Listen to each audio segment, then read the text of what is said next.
Deuxième essai. Bonjour à vous YouTube. Ah, Salut YouTube. salut YouTube. Salut Enfin, et Twitch. Bonjour à toutes et à tous. des petits Euh, problèmes de son classiques. Hein, Voilà, comme, c'est ça. Mais vous sur YouTube, normalement, vous avez pas vu ça. C'est passé c'est ça. comme ça. La magie du montage. Non, c'est pas Incroyable. vrai en fait, c'est pas du montage, mais bon. Et donc, bienvenue dans ce 10e épisode de l'apéro Intel. Voilà, on disait qu'on avait beaucoup de choses pour ce 10e On apéro disait qu'on avait Intel, beaucoup hein. de choses à dire, effectivement. On disait aussi que c'était donc la deuxième fois que il y a 2 semaines qui séparent un apéro Intel de l'autre, puisque maintenant on vous rappelle que c'est une semaine sur deux, un mercredi sur deux, donc à 20h, toujours ça. sur Twitch, toujours Fake Futurism, affiché ici en bas. Fake Futurism, Twitch TV, Fake Futurism, en compagnie de ce cher Fake Futurism. Pour vous Qui est servir, ici. accompagné Voilà, de tout à fait. mon fidèle co-caster. Et bah avec plaisir, avec grand plaisir. Vraiment, à chaque fois, on s'amuse bien. Et là, vraiment, on a Ouais. quand même pas mal de choses. Parce que, donc, on va faire un peu point méta, un peu comme d'habitude, avec des chiffres, tout ça, parce qu'on aime bien, on espère que vous aussi. Mais aussi, et surtout, on aura avec nous le grand Un invité. gagnant. Un invité surprise Un invité surprise que personne ne sait. qui va vous c'est. régaler.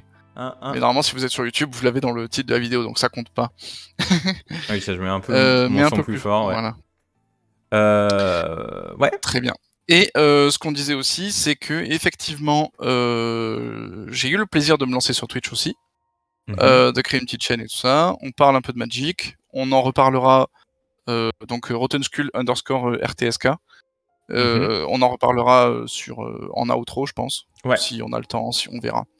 Ouais. Effectivement, il y aura notamment du contenu MTG, mais pas trop du in-game, beaucoup plus du chatting, sur les formats de just chatting, un petit peu comme on fait ici pendant cette superbe émission.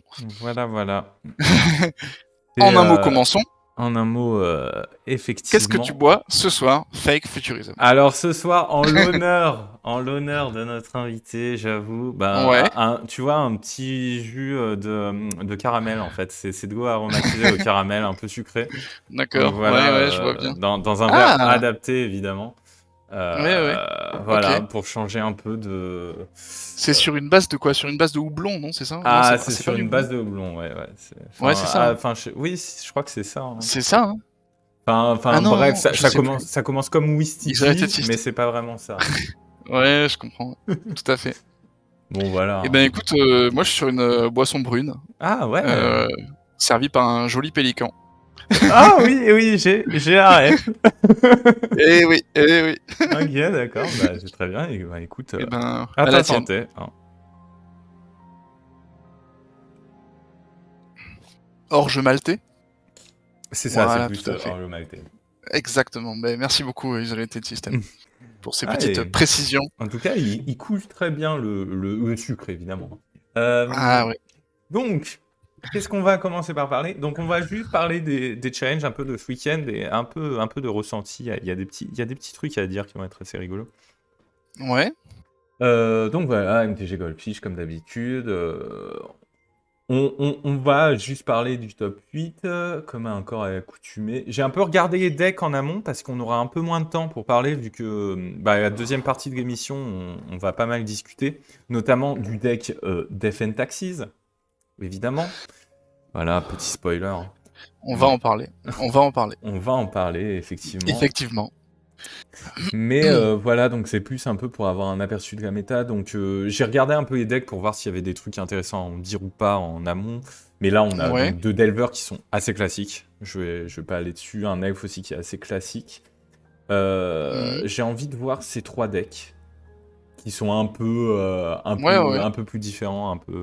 Enfin, surtout, il y a des choses à dire, je pense, sur les 3. D'accord, vas-y. Donc ici, on a un Storm, somme toute assez classique, avec Rain of Fist qui des fois est joué, des fois ne l'est pas. Alors, redis-moi. Rain of Filth. Alors, ça fait quoi, ça? Tu sais, ça fait que tous les lands peuvent être sacrifiés pour faire un noir. Ah, d'accord, oui. Ah oui, je vois. Donc... En instant. C'est ça. Oui. Donc qui est parfois joué, mais pas tout le temps. Et moi, ce que je trouve d'intéressant, en fait, dans cette liste, Parce que le main deck est très classique, en tout cas pour quelque chose qui est ad nauseam Thundrix, hein, on n'est pas sur TES. C'est les 3 Malevolent Termites qui avaient fait un peu leur apparition déjà sur Doomsday et qui, je sais plus si on les avait déjà vus sur Storm en fait. Peut-être que je me trompe, non, mais... ouais, effectivement, non, j'ai pas souvenir non plus. Peut-être une... Si, ça me... Je sais plus. Je sais plus non Les plus. viewers, dites-nous. En commentaire, marquez-le. Aidez-nous, aidez-nous. Déjà Voilà. qu'on est après les 10 minutes de galère avec le son. Exactement, ouais. Ok, ouais, d'accord. Malévolante, mais c'est vrai que cette carte, je suis pas fan. Est-ce que tu sais Reign of Filth? Est-ce que tu sais si ça suit une tendance? Est-ce que ça c'est corrélé avec une tendance particulière d'une méta? Waouh. Moi, je sais Est-ce que que c'est pas toujours en fois, hein, mais c'est assez. Enfin, on le voit quand même parfois. Après, est-ce que tu vois, c'est plus un choix de préférence du joueur? Ouais, tu penses? Je C'est pas pense. corrélé par exemple à la présence de Blood Moon ou la présence de Wasteland ou la présence de d'autres choses par exemple? Moi, c'est une question que je pose, en vrai, j'en sais rien. Je J'ai aucune pense idée. que c'est préférence du joueur. Ouais, Honnêtement. ok. Honnêtement. Ok. Après, c'est Demonic Tutor, donc il y a un joueur assez quand même régulier Ouais. sur Storm. Mais ouais, il y a peut-être une idée. Après, on voit Ouais, pas non peut-être, plus hein. tant plus de Blood Moon aujourd'hui qu'avant, donc tu vois, je pourrais Ouais. pas te dire. Non, je sais pas. Voilà, bon après, il n'y a pas d'autres choses trop à remarquer, en tout cas, d'intéressantes. Ah oui, je voulais juste parler rapidement de ça quand même. Un petit gobelin avec Food Chain. Ah ouais?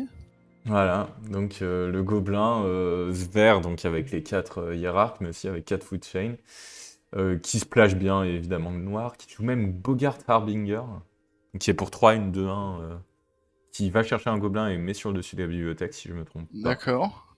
C'est ça. Ouais. Et voilà, donc un deck qui peut partir en combo Ok. avec Food Chain et Conspi Q Snoop, du coup. En Mhm. mettant notamment au-dessus... En fait, voilà, il joue Harbinger pour mettre au-dessus... Comment il s'appelle? Celui qui fait gagner. Attends, mais il... Oui, Kikijiki. Voilà. Ouais, voilà, ok. Ouais. Que je trouvais pas parce qu'il était tout en bas. Et voilà, pour gagner en faisant infinité D'accord, ouais. d'attaquants. Hmm. Qu'est-ce que t'en penses? Je suis pas un spécialiste de gobelins. Bon, voilà. Je suis assez. En fait, c'est un genre de jeu que j'aime bien. Je préfère voir une version de Gobelin dans la méta qui est Ouais. celle-là, plutôt que voir une version avec Trinisphère, Calice et 4 raids en main, qui est une version qui, pour moi, je trouve beaucoup moins intéressante. Mais qui existe plus trop. Maintenant, j'ai l'impression que les Non, ça gobelins, existe moins. c'est soit C'est ça, de soit devenir la plus version rouge-noir très classique, très très rentre aggro. dedans sans les snoops. Et que ce soit très aggro ou très combo, moi ça me dérange pas. Enfin, c'est deux jeux que j'aime bien. Enfin, je suis assez content de voir Gobelin Typiquement, dans ici, la méta. on voit pas les Wasteland et les ports qu'il y a normalement dans Gobelin. Voilà, c'est ça. Un peu plus taxi, en fait, mais sans les bonnes cartes Ouais, de c'est Defend ça. Taxis. Exactement. Mais avec quand même 4 raids. C'est ça. Sneak and Show, donc qui continue à faire des petits résultats. Des petites apparitions. Là, on a une version un peu plus Omnitel avec 3 sneak attack quand même, mais c'est plus Omnitel parce qu'il y a Cunning Wish et il y a le Fire Mind Foresight pour combo off, quoi. Et Ouais. voilà, enfin c'est Ça une ressemble version beaucoup à qui une joue liste. Days. Moi, j'avoue que quand Ouais, j'ai c'est joué, ça. j'ai Moi, pas c'est ça joué qui Days. m'étonne, ouais. C'est ça qui m'étonne parce que ce type de version, on était plutôt de mon souvenir sur Fluster et Spell Pierce. Mhm. Enfin, à l'époque, c'est ça. Hein. Ouais, moi je joue 2 Spy Pierce en ce moment dans la version. Ouais, voilà, c'est ça. Hein. Moi, il me semblait qu'il y avait en général 2-2 ou un truc comme ça, quoi. À l'époque, c'était 2 Fluster, 2 Spell Pierce ou quelque chose comme ça. Moi, j'ai Ouais. jamais été vraiment très convaincu de Days Ouais, je sais pas. Après, dans... ça a bien fonctionné. Mais après, ouais, si ça marche bien, pourquoi pas. Mais... De Magus, Intuition qui va chercher sur Wish. En fait, j'ai peur que Un peu de ça. J'ai peur que le power level de Daze dans ce type de jeu soit beaucoup plus lié à la surprise de voir Daze que au power level de la carte dans ce shell. Tu vois ce que je veux dire? Ah bah, Daze dans ce shell, bon, c'est surprenant, quoi. Ouais, je pense que c'est pas très fort en termes de power level pur, en fait. Ça veut dire que si jamais tu révèles les decklists, la Daze là, elle est vraiment beaucoup moins forte que si jamais t'avais un spell pierce. Exactement. Donc, je suis pas ultra fan. Enfin, je pense que c'est une passade et qu'une fois que le jeu aura suffisamment fait son petit trou dans la méta, dans le T1 de la méta, ben, ça va disparaître. Mais donc voilà, en plus sur Daze, il va y avoir un autre truc à dire juste après. Donc ça, c'est un peu juste pour remontrer que voilà, Show & Tell toujours un peu présent. Rapidement sur les statistiques, ce qu'on voit, c'est que Tempo a toujours un bon win rate qui est supérieur à 55% sur 14 decks, c'est assez important. Voilà. On le rappelle souvent, mais je pense que ça mérite d'être dit quand même. Eh oui. Tempo, c'est très fort. Et 8cast, que en ce moment j'aime très peu 8cast. J'avoue que c'est pas un deck qui me fait beaucoup plaisir, mais qui est à moins de win rate, donc c'est assez rassurant. Ant qui a bien perfait, Def and Taxis qui a bien perfait. Après Def and Taxis qui met 2 copies en top 8, donc bah forcément il y a beaucoup de delvers, il y a des Def and Taxis qui... Ouais. Et puis ensuite, il y a aussi le fait qu'ils ont été bien pilotés. Alors je sais pas, peut-être que Isolated System pourra nous en dire un peu plus, mais il me semble que quand même les Syntaxes, enfin on connaît un tiers des personnes qui ont piloté Descent Taxis et ils l'ont plutôt bien fait. C'est ça. Bah de toute façon ça on va y revenir dans 10 minutes. On va en parler, ouais. On va juste... De toute façon, un tiers, si on regarde, si t'en as un tiers... Ouais, c'est ça, il faut que t'en aies 2 autres. Si t'en as un tiers qui fait 100% win, bah, les 2 autres, il suffit qu'ils fassent even, et puis... Oui, bah s'il y en a un qui fait que gagner, c'est vrai que ça facilite le win rate global. Hein. C'est pour ça que ces stats... Bah, surtout sur 3, quoi. Surtout sur 3 joueurs. C'est ça que je veux dire. Ouais, c'est ça. Parce que on peut pas les prendre en mode c'est la vérité. Ah ouais, trop bien, je vais faire 55% de ouais, c'est ça, non. Il y a pas assez de personnes pour que ce soit vraiment... Non, il y a clairement pas. Mais Def and Taxis a une tendance à être en positif quand même. Et Delver a une tendance à être en positif, en sachant que Delver, il y a quand même à chaque fois entre 15 et 20 personnes qui jouent au pack. 15 et 30 même. Ouais, et ça c'est impressionnant. C'est vraiment très très impressionnant. Parce que là, pour le coup, on a beaucoup de stats. Et... C'est ça. Donc, passons au challenge du dimanche. Voilà, donc on a un top 1 dont on va pas trop parler parce que ça arrive après. Hein. Parce qu'on va y revenir, Donc, vous inquiétez pas. Premier sur quand même, on est sur combien de joueurs excusez-moi, on est sur 102 joueurs. Donc premier sur 102 joueurs, ce qui est une bonne perf. Hein. Très très bien. Franchement, très bonne perf. En deuxième, on a cette liste d'Isaac Delver sur laquelle il y a un détail que je veux revenir. Et parce qu'il me fait plaisir ce détail. Il me fait plaisir. Allez, dis-moi. C'est ça. Attends, on va regarder en visual, mais tu as peut-être déjà... 3 days. 3 days. C'est ça. 3 days, ok. Ouais. Et ben, il faut avoir du cran pour pas être vulgaire. Je pense que clairement, j'aurais jamais eu le cran. Mais j'imagine que c'est un bon parti pris s'il l'a fait. Je vois qu'il est remplacé par une force de négation. Oui. Qui est aussi un spell à 0, ce qui est aussi une carte bleue, ce qui est aussi une carte de contre. Donc bon, ça c'est pas incohérent non plus. Hein. Il n'est pas parti sur une bête ou sur un burn spell. Mais ouais, non, c'est osé et je suis content de voir que ça peut perf effectivement. Et counterbalance. Là par contre, tu vois, je suis un poil plus étonné quand même. Autant 3 days, tu te dis, c'est possible. Ouais. Après, c'est son arme un peu contre, je sais pas, contre le miroir, contre combo. Enfin, ça peut loquer des trucs. C'est une manière de jouer Calice quand tu peux pas jouer Calice. Non, bien sûr, mais bon. Et Magus aussi, que ça faisait très longtemps que j'avais pas vu dans une. Alors pourquoi Magus parce que en fait, contre Lands, maintenant, vu que t'as Bousseiju, Blood Moon se fait casser plus facilement qu'un Magus qui se prend juste 2 cartes qui sont Punishing Fire. Tout comme quand tu joues... Ah, parce qu'il y a plus... Eh oui. Quand tu joues Magus of the Moon contre Post, on peut pas que gérer alors qu'on peut gérer Blood Moon. Donc c'est pour ça que c'est un Magus. Ouais. Waouh, ok. Eh ben. Ouais, non, et Grim Lavamancer, ça... Ah, mais ça, alors s'il y a un truc que j'aime vraiment par-dessus tout, c'est le Mystic Sanctuary en side. Ah, il est beau. Moi je suis un éternel fan d'avoir un ou deux lands en side. C'est tellement fort.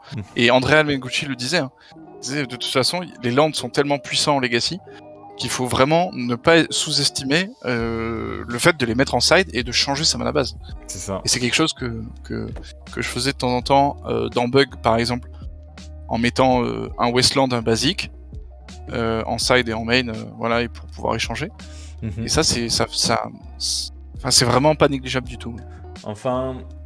Ouais, je pense effectivement c'est une bonne idée. Moi voilà, le truc sur lequel je voulais revenir, c'est vrai qu'il y a pas mal de choix de sideboard qui sont assez rigolos, mais c'est vraiment ces 3 days, c'est un peu, pour moi c'est un peu un gros contre-argument à tous ceux qui étaient pour le ban de days en disant que la suprématie de Delver était justifiée par days.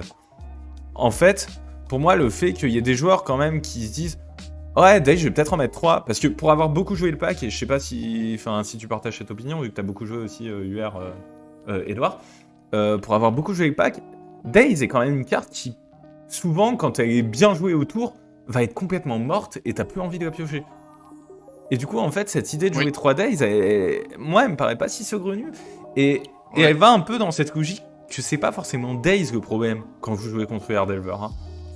C'est plus c'est la menace à 1 qui sont très fortes et la peur de Days, exactement. C'est la peur de Days. La peur de Days, c'est vraiment le truc le plus important qu'on a envie d'installer quand tu joues UR Delver. Et lui, il s'est dit... de toute façon, quand tu fais tour 1, il Volk Dragon Channeler, le mec a déjà peur de Days, donc c'est bon, la peur elle est installée. Et donc en fait, là, c'est le next level où tu dis, bah je vais en jouer que 3 parce que de toute façon, le mec il aura peur comme si j'en jouais 4. Voilà. Donc il va tourner autour de la même manière et non c'est vraiment bien et c'est vraiment chouette, ouais. Voilà, donc c'était juste moi j'ai trouvé que c'était intéressant comme sujet un peu à regarder. Mais c'est vrai que pour contrer un peu pour modérer un petit peu ce que tu disais, c'est vrai que s'il y a plus de Days, s'il y a un ban de Days, les gens ne pourront plus avoir peur de Days et c'est à porte ouverte à toutes les folies, ça. Hein. Ben ouais, en fait le truc c'est qu'il faut quand même que Days soit légal pour que les gens puissent en avoir peur. C'est ça.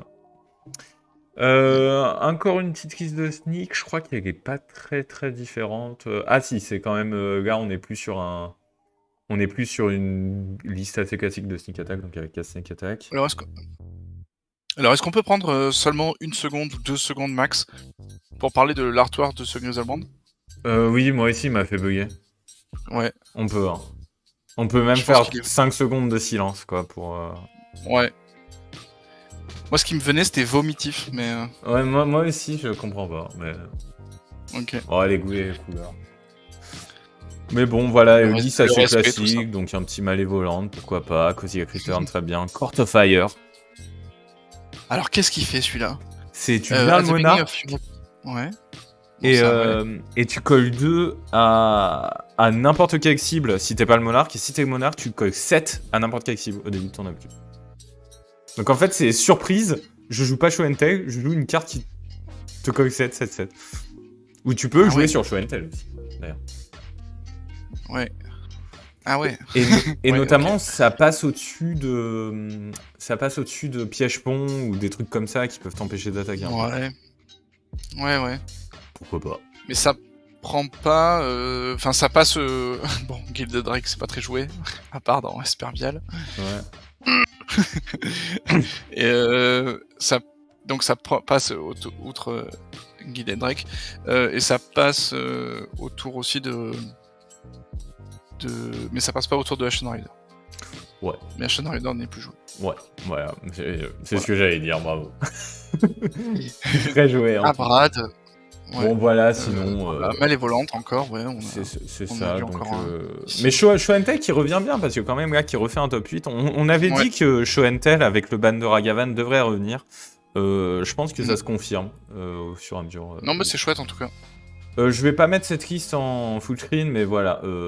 8cast, qui est énormément joué en ce moment, qui est un deck, moi que j'affectionne toujours pas particulièrement, mais qui a fait sa place, qui est un tier 1. Donc juste prenez en compte. Ce deck existe et ce deck est fort. Voilà.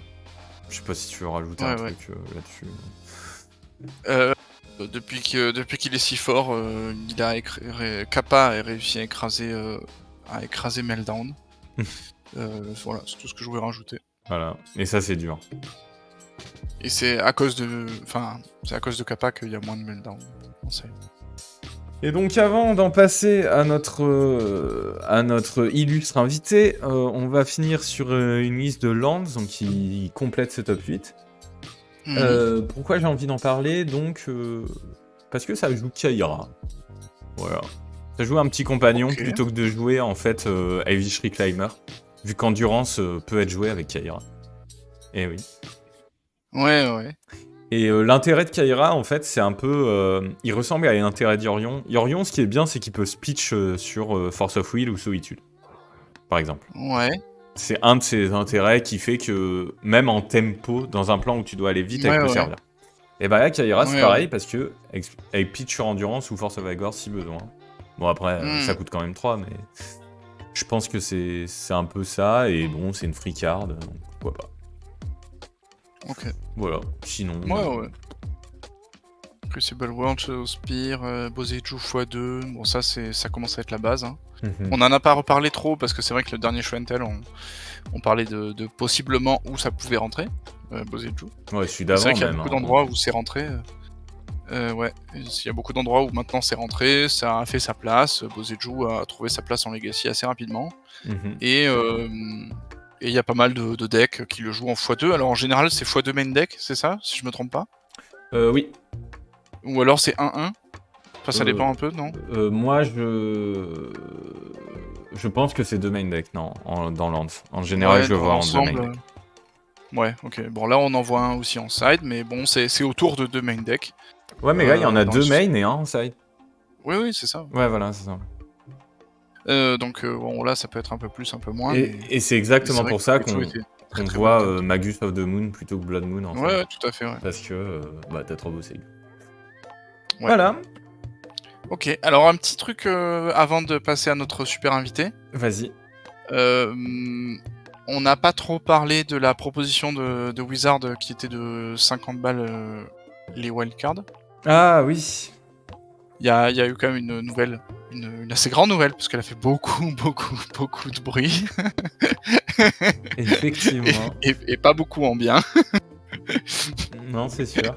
Ouais, voilà, donc il y avait beaucoup de mèmes qui circulaient très drôles sur internet avec tout ce qu'on pouvait faire avec 50 balles. Et on peut aussi s'acheter c'est combien des déjà wildcards. De quoi? 50 balles? 50 balles, c'est combien de wildcards? C'est 12 plus 4. Ah ouais, 12 rares plus 4 ah ouais, mythiques. Bah voilà. Pour 50 balles, t'as 16 cartes dématérialisées. Voilà, donc pour la modique somme de 150 €, vous pouvez avoir un deck standard. Si vous n'avez pas encore joué à Arena, ce sera... voilà. Ou alors vous installez MTGO et vous pourrez revendre vos cartes ensuite. Voilà. C'est ok, oui. C'est le problème d'Arena, c'est qu'il n'y a qu'une entrée et il n'y a pas de sortie en fait. Mais... Exactement. Et on en reparlera d'ailleurs dans une émission que je ferai sur ma chaîne, Rotten Skull _ RTSK, pardon. Sur Twitch, que vous retrouvez sur YouTube, etc. Mais on en reparlera, et ce sera avec un super co-caster, je sais pas si vous le connaissez, il s'appelle Fake Futurism. Ah, c'est lui, ce con. Ah non, pardon. Et voilà, non, ça va être l'invitation. Voilà. Et donc voilà, donc il y avait cet épisode entre guillemets, ce truc qui a fait quand même beaucoup de bruit dans la communauté Magic. Et il y avait aussi autre chose, je crois, que tu voulais parler. Ouais, pour finir un peu sur la partie news avant de passer sur le débrief de tournoi.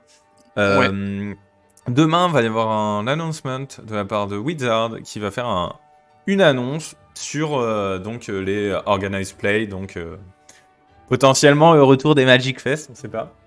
Et c'est vrai que on peut se demander si c'est ça. C'est possible que ce soit ça. Le Covid est toujours là. Hein. Enfin, à l'instant, je viens d'apprendre qu'un membre de ma famille qui est pas là, hein, mais était covidé. Et bon courage à elle. Voilà, donc on sait toujours que c'est toujours là, mais est-ce que ça va suffire? Est-ce que est-ce que le problème est suffisamment présent pour empêcher Wizard de relancer un peu les Magic Fest, les tournois vraiment physiques avec beaucoup de monde qui sont extrêmement appréciés des joueurs, hein. On va pas se mentir. Ouais. Donc Ouais. voilà, Très demain, apprécié. Magic Papier, vraiment meilleure version de Magic à mon sens. affaire à suivre et on en reparlera dans le prochain apéro Intel en espérant que ce sera une bonne nouvelle. Voilà. Bah ouais, c'est ça. Et est-ce que c'est l'heure d'accueillir notre super invité? Je crois. Hein. Bah ouais. Si Seb, tu peux venir du coup. Faites un maximum de bruit dans le chat. Attends, parce qu'il y a la transi, il faut que je la fasse. Bien.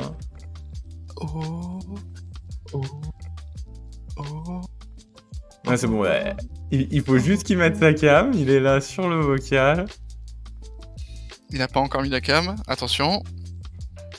Attention, peut-être, un jour, peut-être. On a perdu... Alors... Et peut-être... Salut à tous. Alors, attends. Attention, il va arriver sur le stream Merde, bientôt. il faut que j'arrête de streamer, pardon. Voilà. Et la transition, Jean-Michel transition. Voilà. Gagné. Presque. Et voilà. Hello. Voilà. Et salut. Salut YouTube, salut Twitch. Salut Isolated System.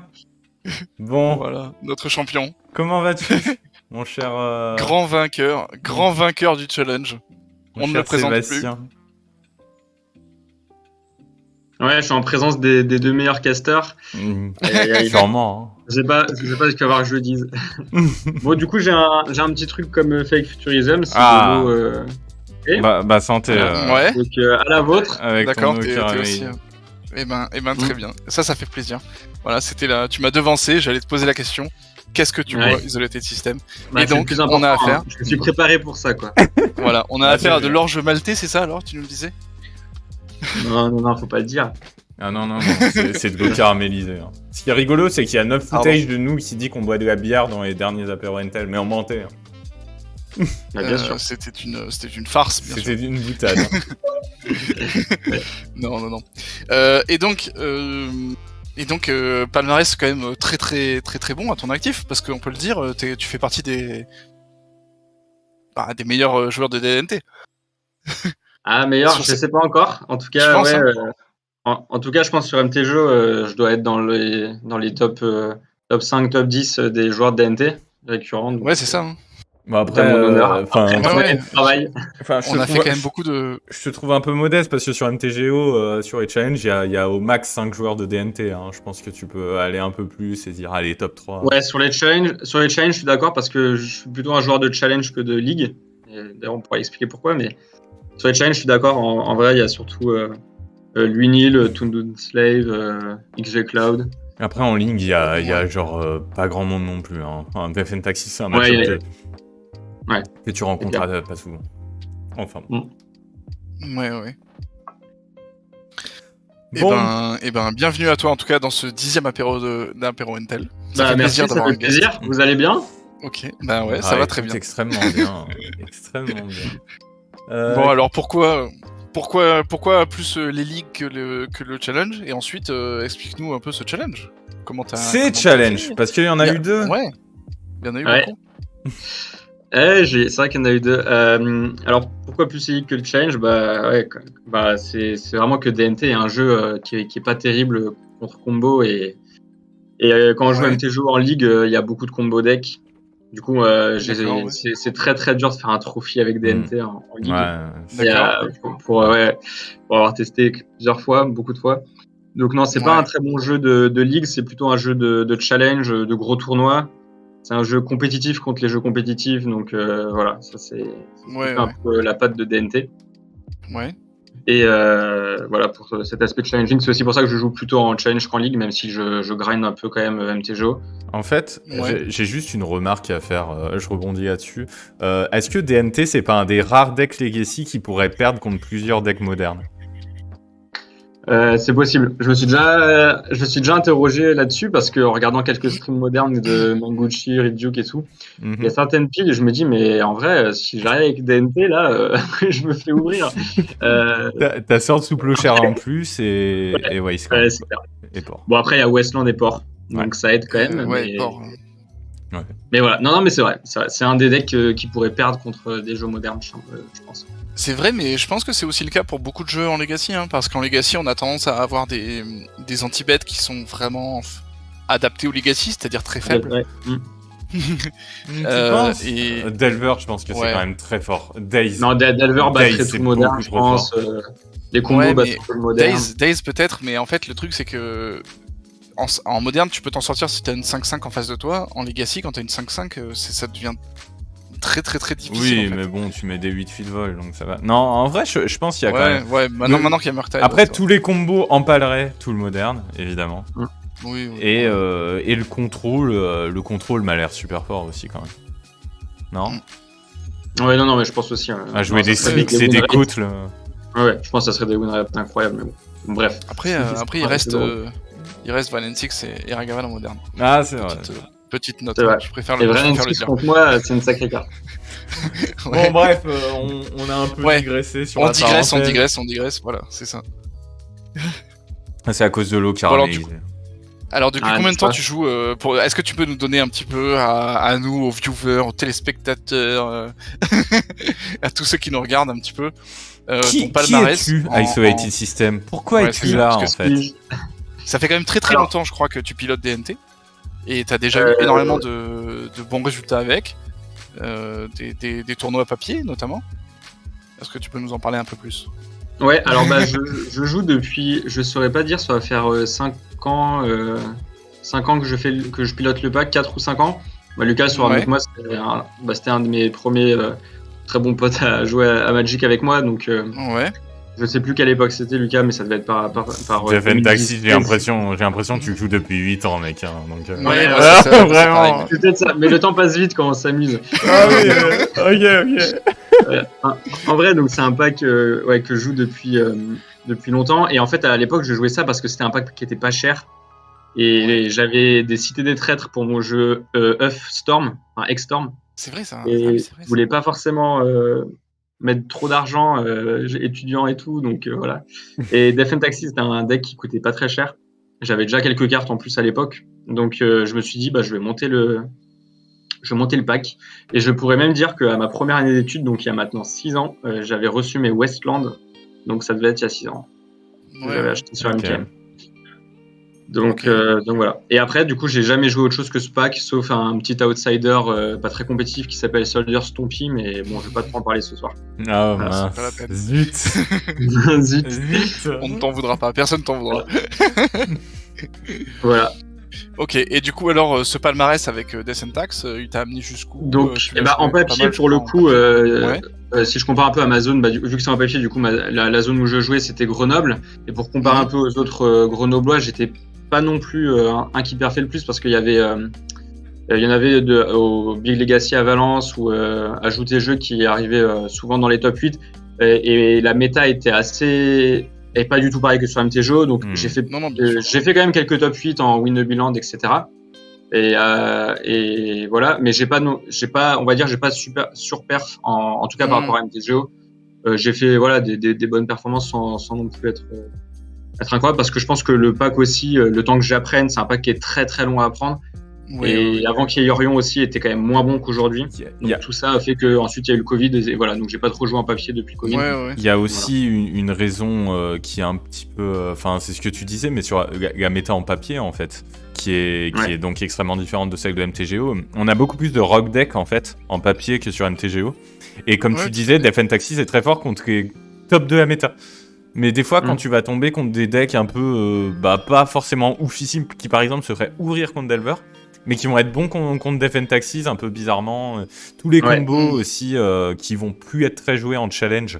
En challenge, on voit des combos, mais c'est vraiment...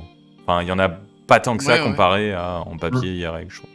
Voilà. Alors pour resituer un petit peu peut-être à nos viewers, aux gens qui nous regardent un peu, que ce soit sur YouTube, pour resituer un peu, on joue donc tous les trois, Fake Futurism, Isolated System et moi, dans le même playground autour de Grenoble. Et je suis un peu la victime officielle de Isolated System, puisque j'ai toujours mon petit dragon, mon petit Delver, mes Days, et je me fais empaler Richard dans Westland comment ça s'appelle, Sanctum Prelate, je dis 2 et tu peux plus jouer. Bon, ça a un peu changé ça maintenant, mais. Oui, Mais bon, voilà, donc non, c'est vrai que voilà. Donc ça, c'était un peu pour la blague Ah ouais, non, c'est vrai. Ouais, clairement, autour de Magic. Ouais. Bon, et alors, moi, j'ai un souvenir de toi aussi. C'était à, j'ai pas envie de dire de bêtises, c'était à Madrid, à Bologne, je sais plus, où il y avait un très très gros tournoi. Je crois que c'était en side event. Non, c'était pas un side event. C'était peut-être un trial ou quelque chose comme ça, où t'étais allé vraiment très très loin et je crois que t'avais gagné, non? Alors, non, j'ai pas à Bologne, non. Le Grand Prix, j'avais complètement raté le Grand Prix. À Bologne, j'avais fait, Ouais, ça je me souviens. j'avais fait 2-3 drops, voilà. Et les trials, je les avais fait avec Soldier Stompy, j'avais fait un 4-2, je crois. J'étais pas allé plus loin que ça. Et sinon, c'était en standard où j'avais fait 5-1 avec UW Control à Lyon, mais pas avec Death and Taxes, non. C'est vrai qu'en papier, j'ai pas vraiment. J'avais un souvenir de toi où t'étais en 5 ou 6-0. À Bologne, c'était Toué, je crois, qui avait fait. C'était tout. Ouais, tout, il avait fait. Et tout, il avait fait finale. Il avait fait finale sur un PTQ. Mais moi, j'ai vraiment un souvenir de notre petit Isolated System avec sa casquette de Poker Face quand il joue. Il a son petit pull Magic. Ouais, clairement, ouais. Et il aligne ses plaines là comme ça. C'est lui. Tac, tac, tac. Il est inimitable. Les adversaires, quand tu joues DLT, il faut faire peur. Il attend à que son adversaire dise upkeep pour dire attends, j'ai un truc à faire. Il se passe des choses à l'upkeep et à la draw step. Death Taxes.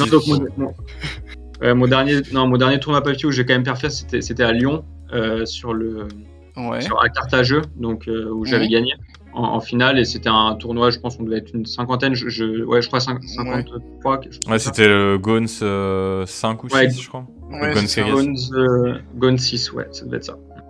Voilà. Salut Romain. Oh là. Ok, bon, et alors, donc on a présenté un petit peu le personnage, Isolated System, très très bon joueur de DNT. Très sympathique au demeurant, faut pas croire, hein. C'est pas parce qu'il joue Death and Taxes. Il a tout, là. Ouais, c'est pas parce que. Voilà. Merci, Kian. Mais pas de soucis, c'est gratuit. Hein. Voilà. On en veut au jeu, mais pas forcément aux joueurs. Ah, moi j'en veux pas au donc... jeu. Non, c'est une blague. Et ben maintenant, parle-nous un peu de ce challenge, de ces challenges. Peut-être qu'on commence par lequel, par le dernier, par l'avant-dernier. Ouais, j'ai fait un peu comme. Enfin, plus de ta perte en général, parce que du coup, pas forcément faire des rapports des deux challenges. C'est mais plus de tes impressions, de ta perte en général, de trucs que t'as retenu, etc. Alors, bien sûr. Ça va être un peu long. Ce que je peux rajouter, c'est que t'as fait donc un report, c'est ça, je crois, du tournoi. Ah oui, c'est j'ai fait. Alors, j'ai pas fait un report, mais vu que j'ai fait top 4 et top 1 sur les deux challenges, je me suis dit que je vais faire un article sur la version Yorion sans saga de Death and Taxes. Ok. Parce que je pense que l'article que j'avais fait il y a 8 mois sur Reddit, il était complètement obsolète vu que c'était la version 60 cartes. Et que maintenant, la 60 cartes, elle est injouable. Donc, je me suis dit, je vais remettre au bout du jour ça. Et vu que je venais de perfer, ça donnait quand même un petit argument d'autorité et que je joue le pack beaucoup. Non, bien sûr, ouais. Je me suis dit, je vais faire un article là-dessus. Et c'est pas un report du tournoi. Voilà. D'accord, ok.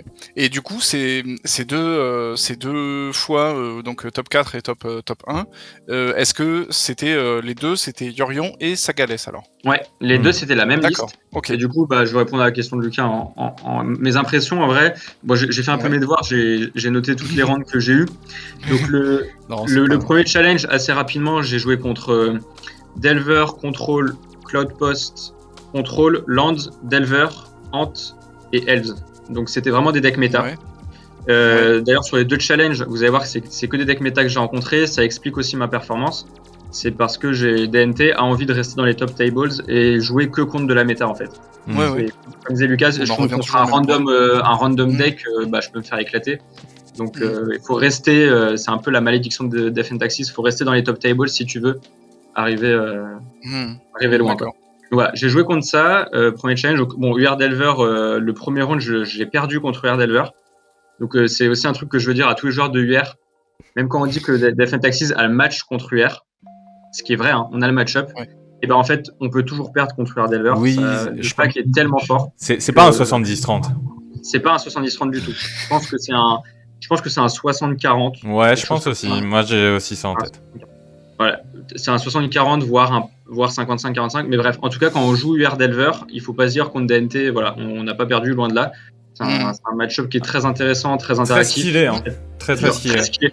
Je pense que c'est un des match-ups les plus skillés en tant que joueur de DNT, en tout cas.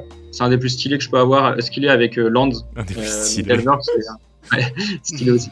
Donc voilà. Donc j'ai perdu contre Delver round 1 et après j'ai gagné contre Control, contre Cloudpost. Et là, on va voir mon choix de sideboard qui a fait que j'ai gagné contre Cloudpost parce que c'est un de mes très mauvais match-ups. Contre un autre Control, contre un Lands et contre un autre Delver pour accéder ensuite au top 8. Et top 8, j'ai gagné contre Demonic Tutor, donc qui joue tout le temps Storm. Et après, j'ai perdu contre Elves en demi-finale. Aaron Relentless, donc qui est quand même un joueur connu. Et Elf, c'est vrai que c'est pas un match-up facile. Ouais, non, on peut le dire même que tu n'as pas le match-up pour le coup. Ouais, j'ai pas le match-up. Et on va parler un peu de la version Yorion, mais Yorion apporte quand même beaucoup de clés à ce match-up qui était habituellement un dead match-up pour Death and Taxes. Maintenant, on a vraiment une arme avec Peacekeeper. Voilà. Ouais, et est-ce que tu peux revenir un peu là-dessus justement, parce que du coup tu disais, moi je connais pas trop, j'ai regardé quand même votre émission, coucou tu vas voir mon build, émission que vous pouvez retrouver sur la chaîne YouTube. Très bon réflexe Edouard. Attention. Mais du coup, est-ce que tu peux, donc tout à l'heure tu disais la version 60 cartes sans Orion elle est injouable, est-ce que tu peux revenir un peu dessus? Donc, ouais, ok, et après je parlerai du deuxième challenge peut-être, ouais. La version 60 cartes elle est à mon sens injouable, réellement injouable, parce que... C'est un mot fort quand même. Ah ouais, c'est un mot fort, mais en fait on peut pas la jouer parce qu'elle y a tellement de tools, d'outils qu'elle a plus, qu'on retrouve dans Yorion, que c'est dans la méta en tout cas c'est impossible de, je pense... Comme quoi par exemple? Ouais. Par exemple le sideboard il est pas du tout designé comme celle de Yorion, on n'a pas accès aux cartes qui a accès à Yorion, typiquement Peacekeeper c'est un très bon exemple. Dans la version 60 cartes, on n'a pas les 4 solitudes, on n'a pas les 4 recruteurs, on n'a pas une espèce de mana base qui est très très forte avec beaucoup plus de plaines et de non-wastable lands, quoi.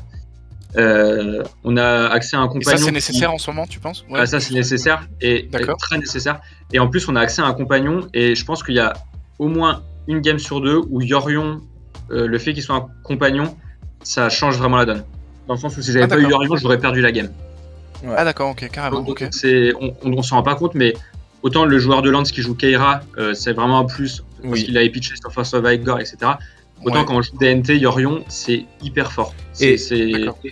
J'aimerais juste rajouter aussi, moi, un truc que j'ai en feeling, justement pour aller un peu dans le sens de ce que tu as dit, Seb, c'est que j'ai l'impression que la version Yorion, elle fait que recruteur, la carte elle est 2 fois plus forte. Elle est vraiment incroyablement forte. Cette carte recruteur dans la version Yorion, elle prend tout son sens, j'ai l'impression, dans la version Yorion. Ça te permet de jouer ça te permet aussi de jouer des one-off plus facilement, genre Lion Sash et d'autres trucs comme ça, Peacekeeper, Containment Priest, etc. Et du coup, en rajoutant à ce que tu dis par rapport au fait que Yorion est une carte qui est jouée dans un match-up sur 2, enfin dans une game sur 2, ça a l'air... c'est ça. Et en plus, recruteur est un sort to plowshares avec Solitude. Donc, Yorion, ça arrive régulièrement quand même que tu le prennes pour 3 et que tu le pitches sur Solitude. Donc, quand tu es en manque de cartes blanches et que tu es en manque de tempo, en fait, même si tu dois payer 3 pour le prendre en main, c'est déjà tellement bien que juste pas avoir l'option de le faire. Ouais. Ok. En fait, la carte est trop forte. Donc, c'est ça. Non, c'est vraiment, je pense réellement que c'est pas jouable le 60 cartes aujourd'hui. D'accord. Et est-ce que tu penses que Lion Sash serait jouable dans la version 60 ? Le problème de la version 60 cartes, c'est qu'elle a pas très peu de flex slot. Ouais. D'accord. Okay. Et Lion Sash, c'est un très bon exemple, comme a dit Lucas avec Peacekeeper. C'est des one-off qui sont hyper forts parce que c'est des one-off en fait. Et du coup, chaque recruteur peut le prendre, mais t'as pas envie d'en piocher 2. T'as même pas envie d'en piocher un limite. T'as envie juste de l'avoir au bon moment sur un recruteur. Donc en fait, c'est ça qui est fort dans Yorion. C'est un peu à l'image des cantrips quand on joue bleu. Quand on cantrip, on va chercher dans des cartes du deck qu'on veut. Et du coup, le joueur de Delver, il joue par exemple Magus of the Moon en one-off en side. Voilà. La version de DNT, c'est comme des cantrips, mais mieux parce que t'es assuré d'avoir ton truc, d'avoir ta cible. Mais en fait, avoir des one-off dans le pack de Yorion, c'est hyper fort parce qu'en plus, ça t'empêche t'as moins de chances de piocher un one-off que t'as pas envie de voir. T'as moins de chances de piocher une Caldra, une Batterskull, un truc. Ouais, tout à fait, ouais. Ouais, je vois. Et est-ce que tu peux nous parler un petit peu de Eiganjo, de Field of Ruin? Moi, c'est des cartes Field of Ruin, typiquement, j'étais assez étonné de le voir dans ta liste quand j'ai regardé Mm. ton stream privé, quoi. Ouais, alors c'est vrai que Pourquoi dans. Field of Ruin et pas autre Non. chose? On sait que des fois, ça a été joué avec... c'était celui qui casse les non-bases, qui fait... Enfin, Ghost Quarter. ouais, voilà, Ghost Quarter, merci. Ouais. Qui était joué à l'époque dans Lands en Legacy. Mhm. Ouais. Alors en fait, en vrai c'est une bonne question sur Field of Ruin parce que la carte elle est vraiment très très forte, beaucoup plus qu'on le croit dans la méta. En fait, faut dire que c'est comme une Westland mais qui se remplace. Parce qu'en fait, elle va chercher un Basic Land pour nous. Mhm. Et la plupart, même si les joueurs en face, ils peuvent aussi chercher un Basic Land, on a détruit un land qui est très pénible, typiquement Urza Saga, ou un Cloud Post parce qu'il y aura une Needle sur Westland. Voilà. Et l'autre, il va prendre un basique, mais nous aussi. Et vu que Death and Taxes est un jeu qui est très, comment on dit en français, Manavore, ouais. Oui. Manavore, qui est très manavore, bah en fait, le fait de chercher une plaine sur le sacrifice de Field of Ruin, ça permet en fait de pas être out tempo et de pouvoir jouer tes 3 et tes 5 tes 3 drops, 5 drops, etc. Donc en fait, et ça rajoute 2 Westland Effect. Vu qu'on en a que 4 sur 80 cartes, bah ça en fait 6 déjà. Et ça permet en plus d'aller tuto une plaine. Donc en fait, la carte, dans la méta, elle est vraiment très puissante. D'accord, ok. Voilà. Et alors, Eiganjo, est-ce que tu peux nous en dire un mot? Et Eiganjo, elle a beaucoup moins. Je trouve que c'est une carte qui a beaucoup moins d'impact, mais on perd pas beaucoup de points à la jouer. Ouais. Mais je pense que c'est maximum 1 x 2, c'est peut-être 1 x 1, ça va voir. Ouais. Parce qu'en fait, c'est une carte qui.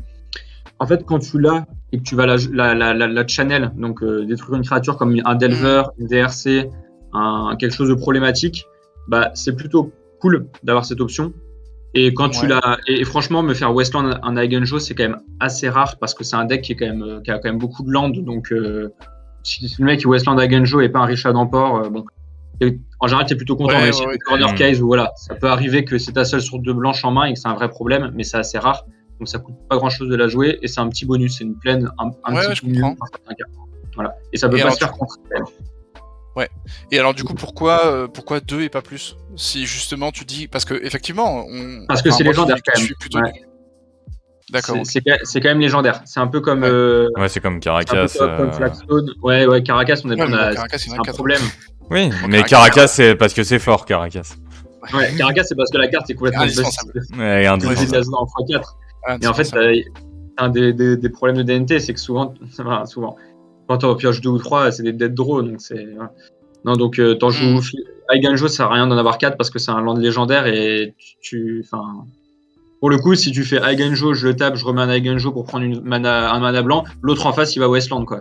Et là, ça peut être catastrophique. Donc. Je vais avoir une dernière question et après, je pense que tu pourras nous débriefer ton change du dimanche, qui est sur la liste aussi, donc principalement. C'est Saga versus non-Saga. Ouais, Saga versus. Alors là, c'est la plus grosse question. Et d'ailleurs, je pense que parmi les joueurs de Death and Taxes actuellement, les plus gros, ils se posent la question, les joueurs qui jouent tout le temps le pack, ils se posent la question, est-ce qu'il faut jouer Saga ou pas ? Et moi, la façon que j'ai d'aborder le sujet, c'est de dire, est-ce qu'on est dans une méta où on a besoin d'avoir des menaces en plus, à défaut d'avoir une bonne mana base ? C'est un peu comme ça que je vois. Parce que le problème de Saga, c'est du coup, quand on joue la version Saga dans Death and Taxes, on joue 34 lands, dont 4 sagas. Ouais. Donc on joue 30 lands hors les sagas. Quand on joue la version Sagaless, on joue 33 lands, mais du coup sans saga. Et en plus, on joue plus des Field of Ruin et justement des... Ouais, voilà, c'est ça. Et on s'en rend... Et en fait, je m'en suis rendu compte en jouant les deux que la mana base de Sagaless, elle est vraiment très très très très forte. Et quand on joue contre des decks méta qui sont Lands, Delver, même 8cast en fait. Même 8cast, Saga c'est nul contre 8cast en fait. Et tout ça fait que t'as pas envie que ton land il meure à sa au troisième chapitre. T'as envie d'avoir juste un land qui reste et qui stick sur le board comme une basic plane en fait. Donc c'est un gros argument, c'est la mana base, c'est le premier argument. Voilà. Et le deuxième si argument, vous n'avez pas d'argent, achetez des plaines en fait. Voilà, on peut gagner largement sans Saga. Et le deuxième argument, c'est plutôt pour moi, c'est un gamble, comme j'ai dit dans l'article. C'est un peu on gamble sur le fait que Death and Taxes manque de certaines menaces et qu'on contrôle contre les All Day, contre les Planeswalkers, pouvoir faire en end step une créature incontrable, et bah ça c'est très fort. Pour moi, c'est la grosse force de Saga. Ouais. Et ça va tutoriser quelque chose, donc bien sûr, l'effet de tuteur, c'est fort. Mais bon, contre combo, arriver au 3e chapter en faisant premier land Saga, c'est un peu utopique quand même. C'est rare que ça soit vraiment intéressant. Ouais. Et contre les autres decks, c'est juste une arme en plus, mais ça se fait aussi Westland. Et vu que dans la méta, il y a énormément de contre à Saga, maintenant qu'il y a Bossejou qui a été imprimé, et que il y a tous les joueurs qui savent qu'il y a Saga dans le format, et pas forcément du coup dans Death and Taxes. Du coup, ils jouent forcément contre Saga. Et quand toi, tu es en Death and Taxes et que tu fais Westland ta Saga, c'est quand même un vrai problème. Surtout qu'on voit réapparaître, que ce soit Magus of the Moon, Blood Moon, Back to Basic, des cartes un peu comme ça qui sont emblématiques du Legacy et qui du coup réapparaissent grâce ou à cause en tout cas de Saga. Et pour clôturer le sujet, comme j'avais résumé dans mon article, c'est soit en fait on part du principe que jouer Saga, c'est de dire tu penses que dans la méta tu n'auras pas assez de menaces et tu vas give up un peu sur ta résilience de stabilité de Death and Taxes. Ouais. Et jouer sans Saga, c'est de dire tu vas justement détruire les jeux qui ont des sagas et tu vas toi rester hyper fort en mana base et pouvoir toujours accomplir ton plan de jeu. C'est un peu ça. Voilà. Ok.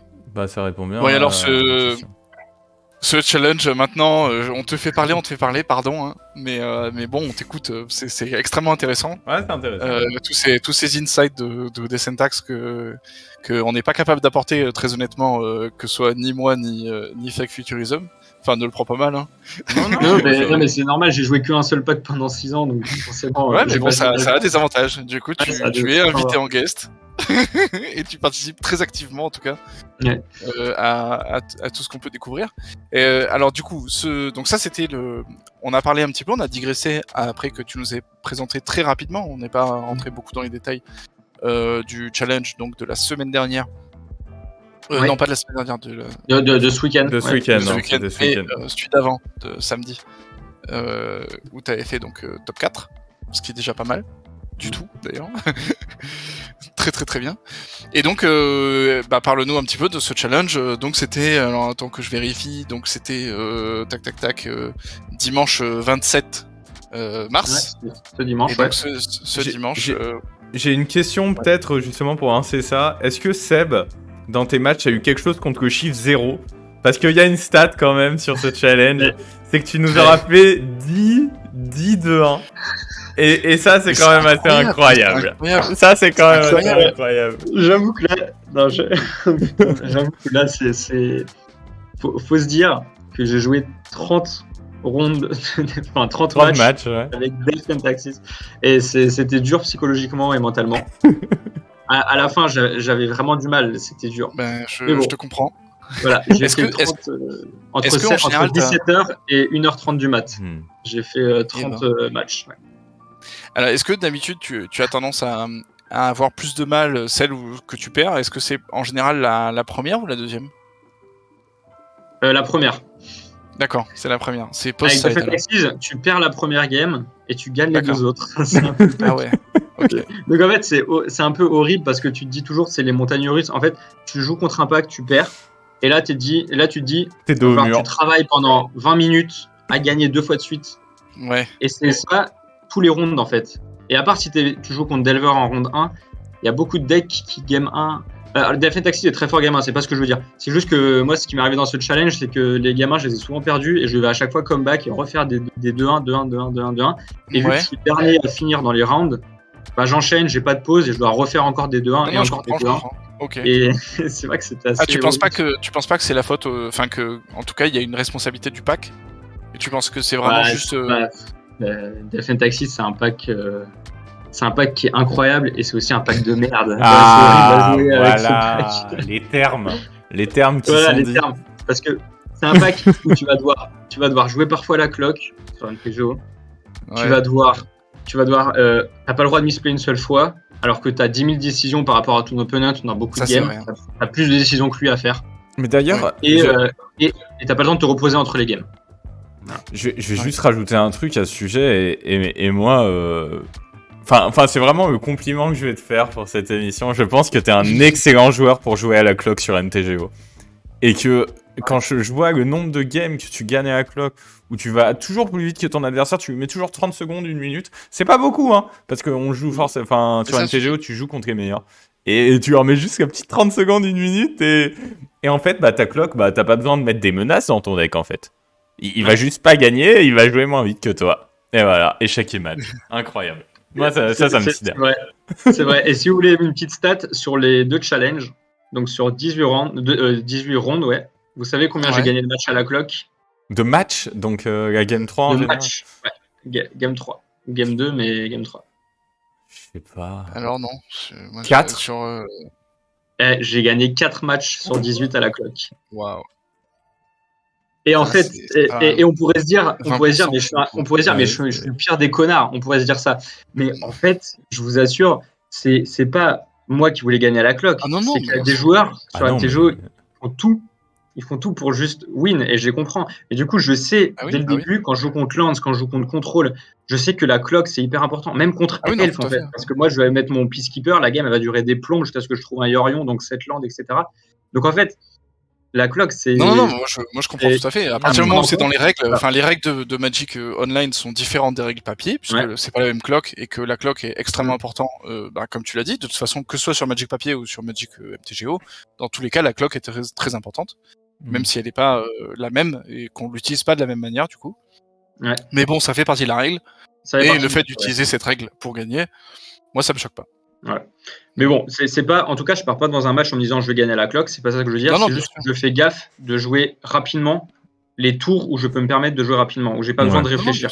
Voilà, c'est juste ça. Du coup, j'utilise beaucoup F6 parce que je suis pas un jeu à force of will, donc je peux le faire aussi. Mais voilà, c'est important. Non, c'est bien.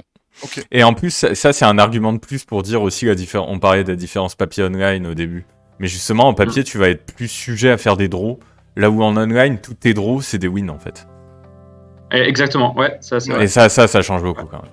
Ah, ça change beaucoup, ouais, clairement. Parce que les decks ont plus de difficultés à battre Defend Axis à la clock que moi de perdre à la clock. Oui, clairement. Non, bien sûr, ouais. Non, tout à fait, ouais. Oui. Donc voilà, et après, donc sur le challenge, donc j'en reviens à la question de base quand même. J'ai pris mes petites notes. Donc le challenge de dimanche, je vais vous dire les match-ups que j'ai eu. Donc vous allez voir, encore une fois, c'est assez méta. Donc j'ai eu Lands, Elves, Goblin. Lui, il était un peu... mais c'est Grumsh, c'est celui qui a fait 2 aussi, je crois. D'accord. Jeskai Control, donc Ulday. Delver. Grixis Control. Sneak and Show. Et ensuite, les quarts de finale, c'était Lands. Ensuite, j'ai eu Elf. Et ensuite, j'ai eu UR Delver. Ouais. Donc concrètement, à part Goblins, qui est un peu un outsider, mais un joueur qui était connu... En gros, j'ai eu que des decks méta. Je confirme qu'il avait fait top 8 sur Change. Ouais, c'est ça. Grumsh, il joue pas mal. Et il joue la version du coup avec Harbinger et le combo Kiki-Jiki Food Chain. Donc, effectivement. Voilà. Et c'est que des decks méta. Est-ce que Grixis Control, on estime du coup que c'est stock, c'est méta? C'est ça? Pour moi, Grixis Control est un deck méta, ouais. Pour moi, c'est un deck méta. C'est juste qu'il n'y a pas beaucoup de pilotes sur Grixis Control. Ouais, mais pour moi, c'est un deck méta parce que c'est un peu comme Jeskai, mais il a toujours le combo Ulday en fait avec Narset. Hullbreacher. Mais il a accès à des cartes qui sont plutôt fortes dans la méta, comme Collagen's Comment qui revient un petit peu sur les Grixis, et le nouveau enchantement Kamigawa. Hidetsugu Consumable. Qui est très fort contre moi typiquement parce que ça prend les fioles et les Mother, donc voilà. Donc non, Grixis Control, je pense que c'est un deck méta, c'est juste qu'il est pas tant joué que ça, mais c'est un deck méta, c'est un très bon deck, je pense. Il a aussi Sudden Edict, qui est une bonne carte dans le format. Ouais. C'est vrai que Sudden Edict, c'est une très bonne carte dans le format, je suis assez d'accord. Après, elle est noire, mais effectivement, non, elle est pas mal. D'accord, un deck noir avec Storm qui est... Fais attention, ça peut être mal interprété sur Twitch. Hein. Ouais, non, je suis d'accord. En vrai, il y a Elf qui joue un peu, qui splash noir, Goblin. Non, mais il se joue avec des marais, quoi. Ouais, c'est pas ouf. Faut pas jouer avec des marais. Hein. Donc le truc, c'est que, donc pour c'est mon fort, run, en fait, c'est fort, c'est acceptable, quoi. Vas-y, c'est vrai. Donc pour mon run, voilà, j'ai eu 10 games, donc j'ai eu 10 fois 2-1, comme disait Lucas, sur des decks méta, dont 2 Lands, 2 Delver et 2 Elf. Ouais, c'est ça qui... j'ai déjà eu 6 decks, c'est des decks méta, quoi. Et j'étais préparé en sideboard à jouer contre ça, parce que j'avais l'impression que dans les challenges, quand je regardais Reddit, il n'y avait pas trop de combo deck en ce moment. Il n'y avait pas trop de Reanimator, Doomsday, Hant, il n'y avait que Demonic Tutors, donc bon, un joueur, voilà. Et en fait, je me suis dit, bon, en fait, il faut juste que je gagne contre les match-ups un peu pénibles, comme Elf, Cloudpost et Hulday, parce que Hulday est meilleur contre Death and Taxis que une version contrôle sans la combo, en fait. Mais alors, clairement meilleur. Ok. Et du coup, je me suis dit, Seb, vas-y, là t'envoies la sauce, tu bombardes, tu mets 2 cataclysmes et tu t'en fous, quoi. Ouais. Et alors, Cataclysme a fait le taf, alors. Ah ouais, Cataclysme... J'annonce que c'est la miniature de la vidéo YouTube Cataclysme. Voilà, ça me fait tellement plaisir. C'est une carte qui est tellement belle, elle est tellement belle et tellement bien designée, je trouve. En fait... Elle a été designée il y a 20 ans, qu'est-ce que tu dis? Ouais. 20 ans, ça a été designé. Il y a 25 ans, je sais pas. C'est qu'il n'y avait pas de Planeswalker à l'époque, et du coup, ça garde pas un Planeswalker. Non, les Planeswalkers, ça dégage tous autant qu'ils sont. Donc en fait, la carte, elle est incroyable dans la méta. Et en fait, le fait de jouer Yorion, la plupart des arguments qui sont vrais, hein, des joueurs de Death and Taxis qui connaissent bien le pack, c'est de dire on joue des 5 drops, on joue beaucoup de 3 drops, et en fait, jouer Cataclysme, c'est dur, parce que ça nous nique notre mana base, en fait. Et même ça étant vrai, bah, quand on joue Cataclysme, on peut jouer un peu un plan de jeu différent, sachant qu'on joue la carte. Et du coup, je pense qu'elle est pas si nulle, même dans la version Yorion. Et c'est pour ça que je joue du coup en main deck 2 Flagstone of Trocar. Et d'ailleurs, les Game 1, j'essaie un peu de les cacher, les Flagstone, etc. Bon, quand je dois vraiment land et que j'ai que ça, bon, bah, je dois le mettre, mais voilà. J'essaie de cacher le fait que je joue Cataclysme. Maintenant, tout le monde saura que je le fais. Mais... Ah oui, les Flagstone, oui, d'accord, oui. Parce qu'il n'y a aucune raison qu'un joueur de DNT joue Flagstone autre que Cataclysme en sideboard. Il n'y a aucune autre raison. Oui. Donc, voilà. Et donc, ça m'a permis de gagner contre Cloudpost. C'est-à-dire, j'ai 2-0, un bon joueur de Cloudpost au premier challenge. Et juste, j'ai volé la 1 et j'ai Cataclysme la 2, quoi. Il jouait la version avec Rejuvenator, non? J'ai pas vu de Rejuvenator, mais je crois qu'il jouait cette version-là. Ouais. Parce que je crois que je vois que joueur, on n'est pas beaucoup à jouer Cloudpost, donc ça doit être pas une problème. C'est didactique. Ouais, voilà. Je crois qu'il joue cette version. Je crois qu'il joue cette version. Mais effectivement, Cloudpost est censé être très favorable contre Death and Taxis, mais Cataclysme, c'est pas légal en fait. C'est pas légal. Mais clairement, il faut se dire qu'il a failli comeback après un Cataclysme et après que j'ai exilé 4 Elvish Reclaimer. C'est ce qui est fou, hein. Ce qui est fou. Il faisait des Vesuva de Glimmer Post, il gagnait 6, 7, 8. Enfin, c'était horrible. C'est un peu un cafard en fait. Ouais. C'est un cafard. C'est un cafard, tu l'écrases et il revient. Mais...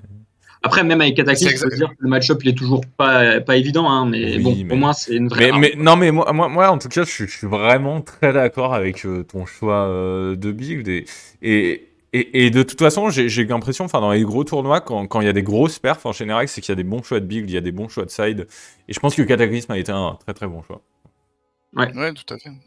Bah, je pense qu'il m'a fait gagner sur les 2 challenges, il m'a fait gagner 3 ou 4 games, du coup des games 3 souvent ou des games 2. Et franchement, pour 2 slots de sideboard, c'est quand même beaucoup, quoi. Le premier qui a le trophée, c'est Peacekeeper, on va en parler, mais sinon c'est Cataclysme. Et bah vas-y, parle-nous de Peacekeeper alors. Ouais, parce que là, je parle beaucoup, hein, mais ouais, je pense. Non, en vrai, c'est intéressant, on dépasse un peu. Mais vas-y, je pense que Peacekeeper, effectivement, a droit à ses 5 minutes de droit. Voilà. Peacekeeper, ça a droit à son talk un peu. Alors, Peacekeeper, c'est une carte qui est impressionnante dans la méta et qui hardlock certains jeux. Accompagné d'une autre carte qui est Sanctum ou Mother. Donc Mother of Rune ou Sanctum plus Peacekeeper. Alors attends, on va rappeler ce que fait Peacekeeper. Attendez. Je suis justement en train de faire ça. D'accord. C'est incroyable. Voilà, je vous l'ai mis en 4K. Entre co-casters, on sait. En 4K, il est magnifique. Alors c'est pour 3, une 1-1. Donc c'est un Peacekeeper. C'est type Peacekeeper parce que c'est Summon Peacekeeper. C'est un humain et Peacekeeper. Je crois que c'est un humain. Ouais, c'est ça. C'est un humain gardien de la paix, genre. Un truc comme ça, ouais. Ok, on va checker. On va checker ça tout de suite. Du coup, à chaque upkeep, il faut payer 1 et 1 blanc. ou sinon tu sacrifies. Ouais. Et les créatures peuvent pas attaquer. Point. Voilà. Voilà. Et Ça, c'est pas ça Moth, c'est hein. blanc, ça. Voilà. Et c'est pas Moth, c'est genre C'est un humain personne seulement. peut attaquer.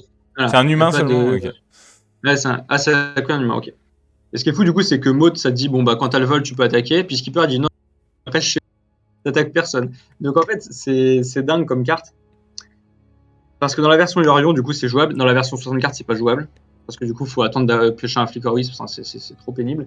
Mais dans la version Yorion, c'est incroyablement fort. Parce que je vais vous citer quelques jeux qui ne peuvent pas comeback du setup Mother Peacekeeper ou Sanctum Peacekeeper. Il y a Land. Ouais. Land, il a un seul comeback, c'est Blast Zone. Et du coup, si on a exilé une Blast Zone, bah, c'est fini. Il y a Green White Depths.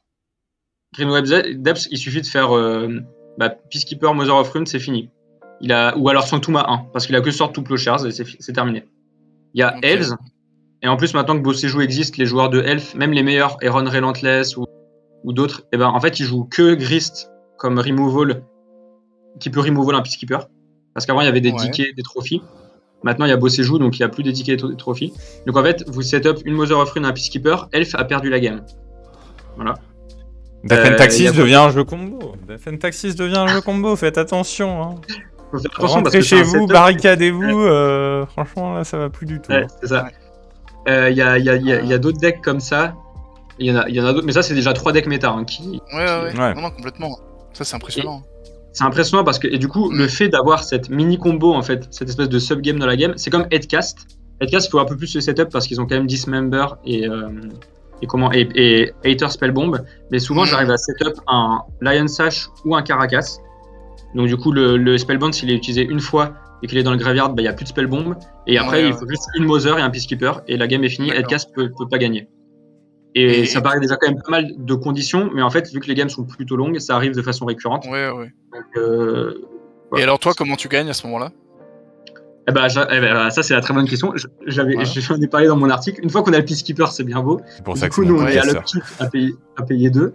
Et en fait, le plus rapide pour gagner, c'est de mettre une fiole à 5, avoir un Caracas et faire à son end step Yorion, le Peacekeeper et whatever. On prend notre tour, on attaque dans les airs.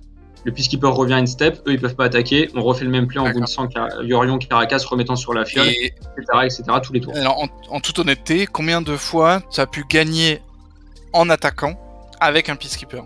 Donc ça veut dire avec cette combo de fiole à 5, Yorion, voilà, sur les... Donc sans gagner à la cloque. Hein. Sans gagner à la cloque, 3 x 9, 18 sur les 18 rounds. Alors, il y a eu I Would Like to Respond qui jouait Elf sur le deuxième challenge le dimanche. J'ai gagné contre lui comme ça. Et il a attendu, j'étais à 50 secondes à la cloque. Il était à 1 minute 10, je crois. J'ai gagné contre lui comme ça. J'ai gagné contre Lands avec un log Peacekeeper sur le challenge de samedi, je crois. J'ai gagné aussi, on devait avoir 2 minutes chacun à la cloque. Et un dernier, je crois, c'était aussi Elf. Non, maintenant c'était Game 2 et je crois qu'il a concile au final. Non, il a concile. Ok. Donc, bon, il faisait que l'activation de Gris plus 1 et il attendait dans les plus de réponses. Ouais, c'est ça, je me souviens. Je l'avais vu ça. Ouais, du coup, ça fait 3 sur 18 que tu as gagné. Il y en a 3 que tu as gagné comme ça. Et après, il y a eu des utilités de Peacekeeper, mais ça s'est pas joué à la cloque. Mais il y a eu des utilités. Ouais, non, bien sûr. Non, je comprends, bien sûr. Typiquement, contre Sneak and Show, t'attends le beginning combat, tu mets sur ta fiole le Peacekeeper. Ouais. Et c'est pour ça qu'on a vu des cartes comme Court of Fire, là, quand on vient de voir Rotten Skull. Parce qu'il y a des gens que je vais pas qualifier parce que sinon ce serait censuré, n'est-ce pas, Twitch, qui jouent des cartes qui t'empêchent de jouer au jeu. Bah, ça, c'est Death and Taxis. Death and Taxis, il t'empêche de jouer au jeu et après il te finit tranquillement en te picorant à coup de rien du tout. Dans Death and Taxis, il y a Death et il y a Taxis aussi. C'est 2 mots qu'on n'a pas envie d'entendre. Et rappelle-moi, tu fais quel boulot, Seb, déjà ? Non, ça. Je peux le dire. Ce sera secret. Respect de la vie privée, RGPD. Voilà. Exactement, RGPD. Voilà. Je crois qu'on a pas mal fait le tour. En tout cas, c'est chouette. Moi, j'ai beaucoup apprécié t'entendre. Il y a beaucoup de choses que j'ai appris, beaucoup de choses. Je pense que les gens qui vont nous regarder, qui nous regardent là, et ceux qui vont nous regarder sur YouTube, ont aussi appris pas mal de choses. Non, c'était chouette. Ouais, c'était super intéressant. Est-ce qu'il y a des choses à rajouter, des petites anecdotes, des choses que tu aimerais rajouter ? Bah, c'est vrai qu'on a quand même parlé des les deux choix les plus compliqués de ma liste, donc voilà, je vais pas non plus m'éterniser. Si vous voulez vraiment savoir plus sur le pack, bah justement, il y a l'article que j'ai publié hier sur Reddit. Le lien est sur le chat, il s'affiche. Je le mettrai dans la description de la vidéo YouTube, évidemment. Voilà. Ah bah c'est gentil. Par là dans le chat. Voilà, c'est ceux qui sont vraiment intéressés par jouer le pack ou jouer contre le pack. Je donne pas mal d'insights pour savoir comment piloter Death and Taxes. Voilà. Sinon, mes choix de side étaient plutôt classiques. Mon choix de Sagales, du coup, lui, il est pas forcément classique, mais je pense que c'était un bon choix dans la méta. Et voilà. La dernière chose que je vais dire, c'est qu'il faut jamais give up, faut jamais surrender quand on joue Death and Taxes. Ouais. Parce que je suis revenu de Emrakul qui a trigger une fois contre moi. Je suis revenu de Ulday contre Ulday plus Narset. Je suis revenu de beaucoup de choses comme ça, et c'est un deck qui est tellement résilient qu'un recruteur amène tellement d'entropie dans une game qu'il faut jamais resign. Il faut faire des pauses à sa draw step aussi, important. Alors ça en papier c'est dur à faire, mais voilà, vous faites upkeep, vous faites vos trucs, draw step, en fonction de la carte que vous avez pioché, vous pouvez Richard d'Emport, Westland pour qu'un équipement connecte. Et du coup, chaque phase est vachement importante, et ça, c'est un des trucs. Je pense que Death and Taxes est un très bon deck pour apprendre les phases, effectivement. J'ai une dernière question pour toi, Seb. Demain, il y a un super showcase qualifier. Est-ce que je vais t'y voir, en fait? Est-ce qu'on a le plaisir de Est-ce que je vais t'y voir? Parce que moi, je vais le faire. Et j'espère. J'espère que tu vas top 8. Ça serait bien que tu top 8 avec moi. Oui, je suis vraiment content. Parce que maintenant que tu es un joueur de monocolore contre moi, je défends ta cause. Je pars pour les bannières. Je pars pour les bannières au vent, évangéliser le mono white. Il faut y aller. Non, mais c'est vrai, parce que voilà, tous ces filthy d'éleveurs, il faut tous les. Voilà. Hein, c'est ça. Donc est-ce que j'ai une réponse? Non? Donc, je pense, à mon avis, je vais le faire. Ah, merci. Mais. Incroyable. C'est bien parce que j'ai eu 40 QP de mon challenge. Oui, bah voilà. J'avais pas les 40 QP, j'en avais 38. Donc je me suis dit, attends, j'avais 78 qui sert à rien, du coup je vais peut-être le faire. Et voilà, je vais voir. Mais alors moi j'ai une petite dernière question qui va être très très détente.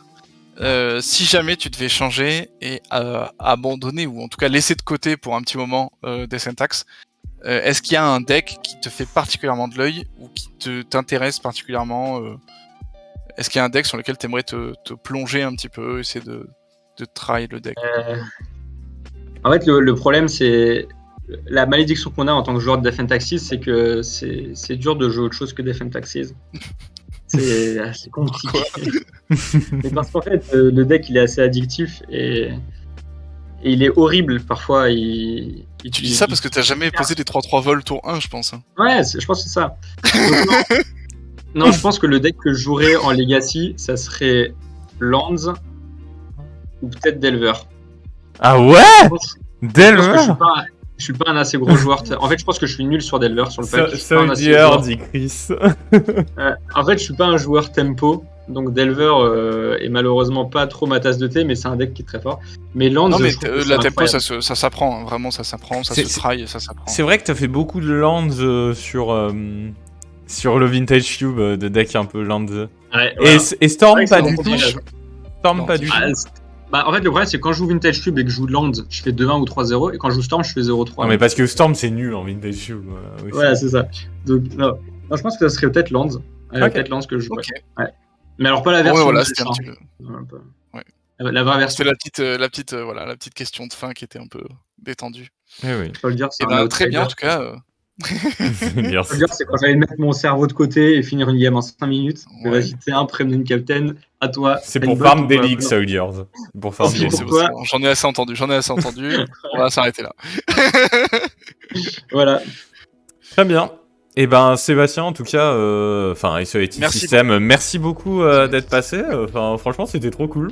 Moi, ça m'a trop amusé de discuter de Death and Taxes. Et voilà, j'ai pas grand chose à rajouter. Je sais pas si t'as peut-être un mot de la fin, Rotten Skull. Ben non, je pense qu'on a pas mal fait le tour. Restez un petit peu à l'écoute de la chaîne Twitch Rotten Skull RTSK. Oui, et effectivement. _RTSK, parce qu'il y a des choses qui vont arriver. On est en train de préparer pas mal de choses, notamment aussi en partenariat avec la chaîne Onak TV avec Morpheus. Donc voilà, il y aura des choses qui vont arriver, ça va être pas mal de just chatting, des émissions un petit peu comme celles que vous venez de voir, qui vont arriver aussi, ça va être du Magic, mais dans l'ambiance un peu apéro, un peu détente, un peu chill. Un peu apéro, hein, toujours. Et du coup, demain, pareil, stream de challenge. Et puis là, on va vous laisser parce qu'on va peut-être aller au bar. Et du coup, voilà, hein, je serais bienvenu avec vous. Je serais vraiment bienvenu avec vous, là. Honnêtement. Mais bon. Ah oui, parce que l'eau caramélisée, au bout d'un moment... Non, je les connais. Bon, allez, ciao les gars. Merci beaucoup d'avoir suivi. Ciao tout le monde. À plus. Merci encore, Isolated System. Merci à vous. Ouais, merci encore.